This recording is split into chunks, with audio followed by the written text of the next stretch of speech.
Hey everybody, it's Callous. First and foremost, huge thank you to all the donors and supporters. We have crossed the $2,500 mark, which is insane. We had already beaten last year's total, but then a fan of Jabba the Griffin, which I didn't know was a thing that existed, donated $200 and specifically said, "Good luck, Jabba. I'm rooting for you."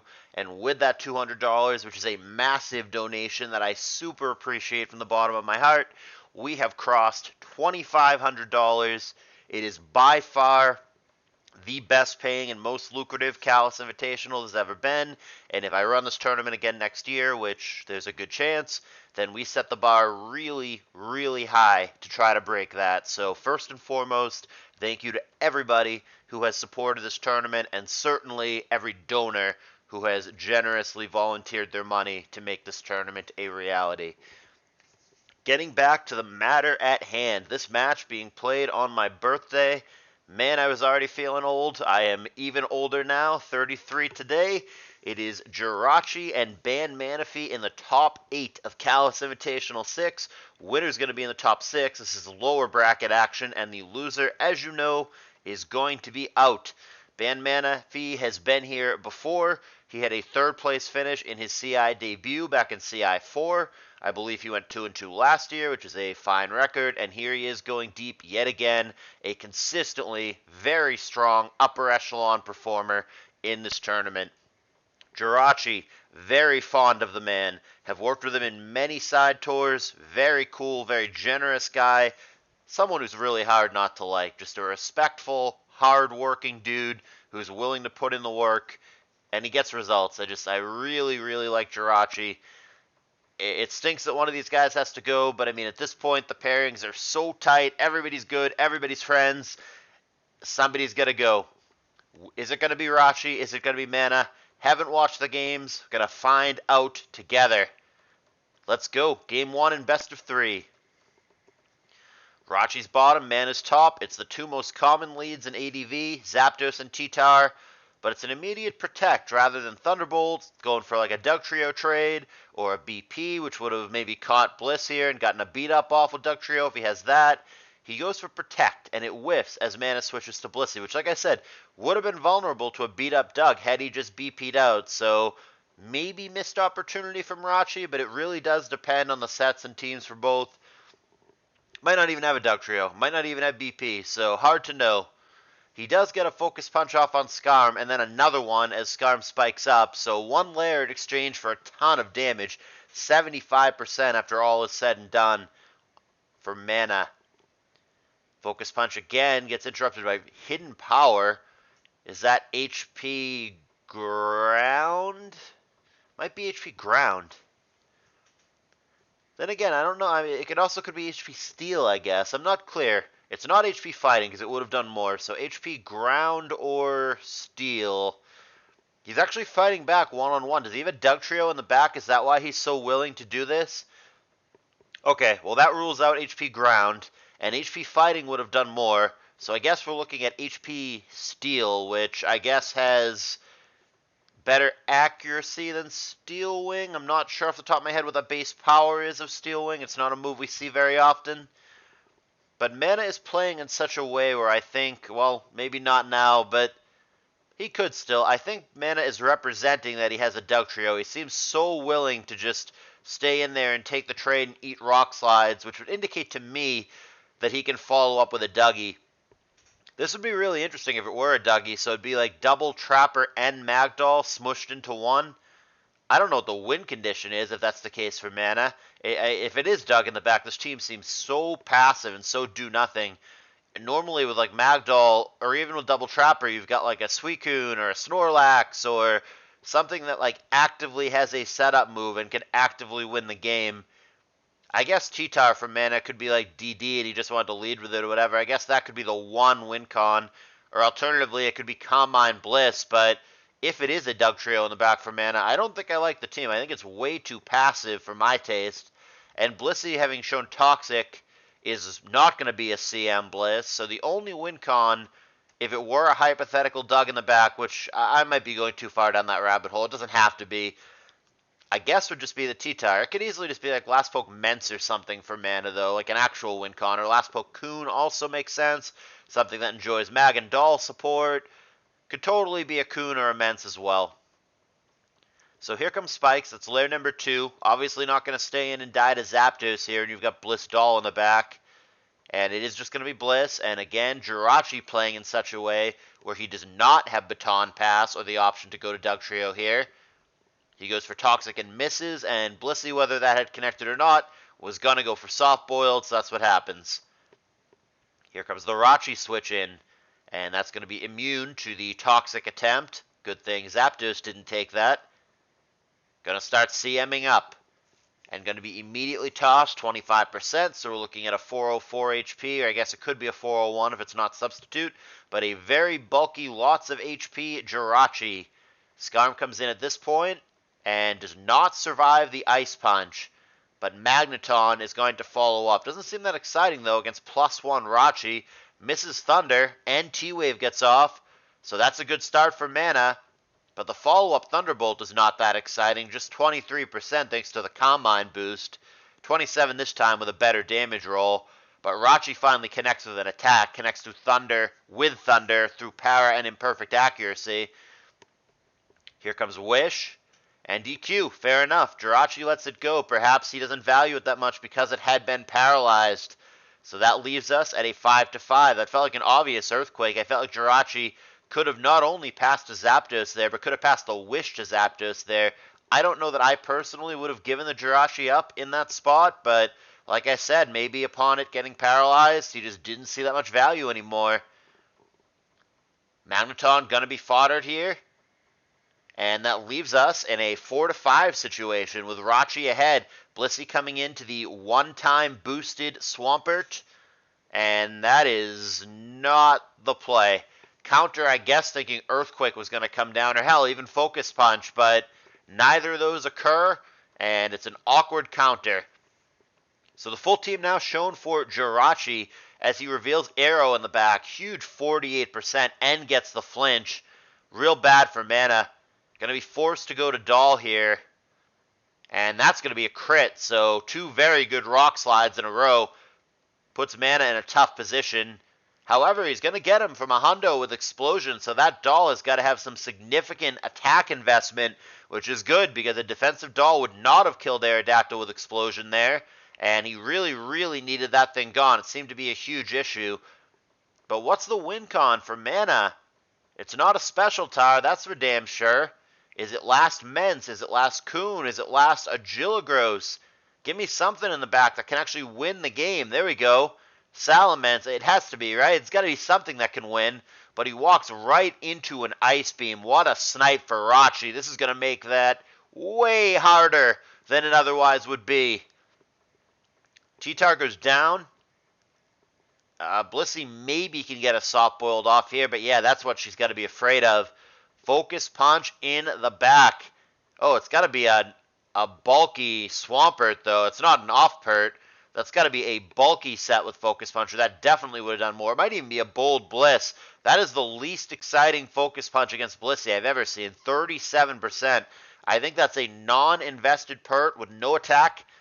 I think that, and it might be a bold Bliss. I think it's got to be both. That was a very underwhelming Focus Punch. Blissey took that like a champ for how bad her base defense is. So now we have a Super Celebi or some kind of Super B. Yeah, it's a Baton Pass B, so it's going to be like last move, just HP Fire, not Recover. Attempting to 1v1 Blissey here, but if it is HP Fire and Giga Drain, it doesn't do much against Mence either, but mana can't risk the Mence because it took that Ice Beam before, and he's at just 14%. So I guess the Celebi either has to pass to Pert or has to die, and it's looking like Rachi is opting for the latter, letting it go. It's about to die to Poison, and yeah, continues to just click Giga Drain. Mana going to try to speed this along with S-Toss, which should kill it combined with the Poison, and that leaves Jirachee with one Pokemon. Swampert against both Bliss and the weakened Salamence. Immediate crit really changes the dynamic here. Soft Boiled would have... Wow. That might be it. That crit might have bailed him out. And now Mens is going to need a critical hit here, which doesn't come. And there's the Ice Beam for the kill. What a turnaround. Jirachee looked dead there, but he gets a crit on the first try exactly when he needs it. And that puts Mana in a position where he has to get a crit back. The crit doesn't come, and Jirachee is going to squeak this one out. Steals it just like that. I'm just going to back that up a little real quick. This one turn, you got to wonder. I just want to look at it again. I think you can make an argument that Mana was supposed to soft-boiled there.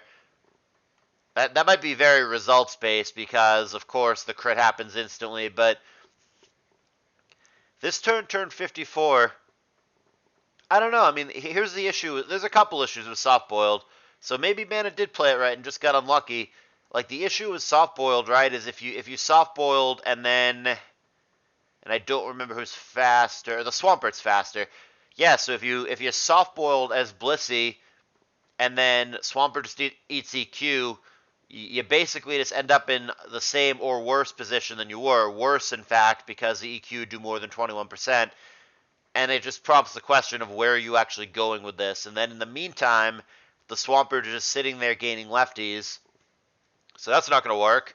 And then the other problem with soft-boiled is if Jirachee happens to predict that and goes for Focus Punch, it's even worse. So, I don't know. I think Mana played it right. He mentioned that maybe he should have soft-boiled it there, which is why I mentioned it, but I don't think so. I think Mana played it right, and I think he just got unlucky. I think the crit just came really timely, and I don't know that soft-boiled really changes it there. I think it's just a results-based statement. But I think that Mana played it correctly by tossing, and that would have been the play that wins. More often than not, you just toss them twice and then you finish it with Mence, because this is obviously a non-protect Swampert, so it's just toss, toss, attack, and that would do it.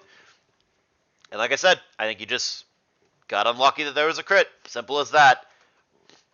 But with that being said, Jirachee is now up a game.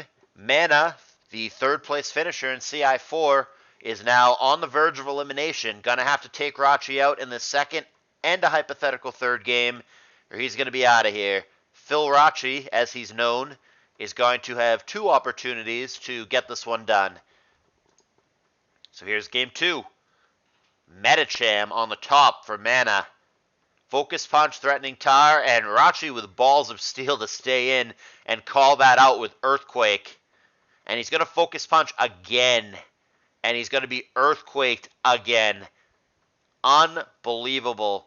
Medicham does nothing. He is called out the entire time. 2 Earthquakes in a row.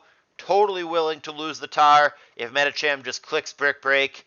No fear whatsoever. Jirachee stays in and Earthquakes twice. And Mana is in shambles. Medicham does nothing. And it is a disaster start with Jirachee flat out ahead as early as turn 2. Mana's got to stay composed. Don't get tilted by that. Don't let you think that Jirachee's in your head and knows your every move. It happened. You can't undo it. Got to stay focused and see what you can make happen here. He's going to enlist Regice to help with the cause. And a neutral Ice Beam there to Skarm is going to do a lot. 39%. Regice has a very high base special attack stat. And of course he's got the Stab Beam there as well. Thunderbolt 55%. Regice hits hard for real. I mean, yeah, you can wall it with like Blissey or Jirachee or whatever. But against a lot of teams, seemingly this one that doesn't seem to have a great special switch at the moment. And there's a great play for Mana as well. Dugtrio calls out the Magneton. Earthquake, Snipe, gone. Mana's made himself a little comeback, but he's going to give up the Dugtrio to Aerodactyl here, very curiously. And I guess we could see why. He's really awkward against Aerodactyl. It seems like a bad poke for him. And Zard, even though it gets a sunny day off, is going to retreat from Milotic here. Metagross going to be the answer.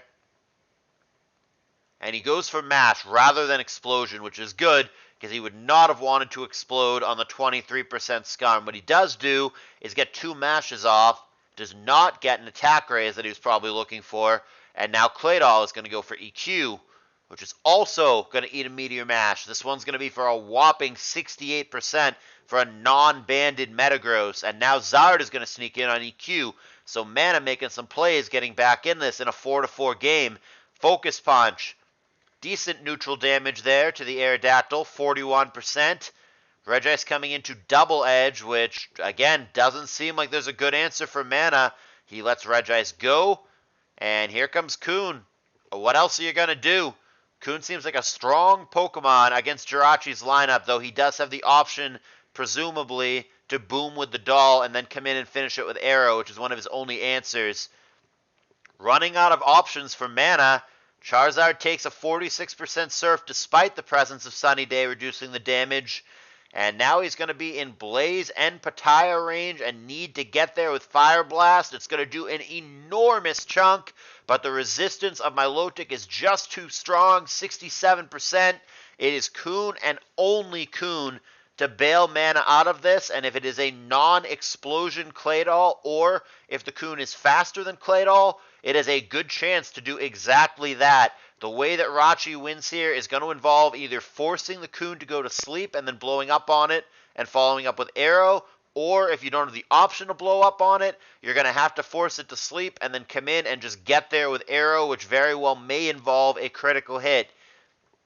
Here comes T-Tar as fodder, which immediately gets surfed down. Do you go to Arrow right now, or is the Doll faster?